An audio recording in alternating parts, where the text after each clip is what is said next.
भूषणम् स्वभक्तचित्ततोषणम् निजाश्रितप्रपोषणम् यतीश्वराग्र्यभूषणम्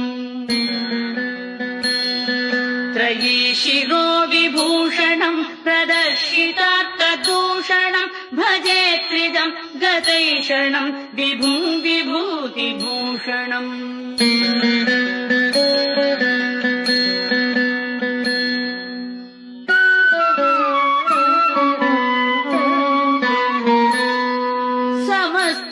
समस्तलोककारणम् समस्तजीवधारणम् समस्तदुष्टमारणम् कुबुद्धिशक्तिजारणम् भजद्भयाद्रिधारणम्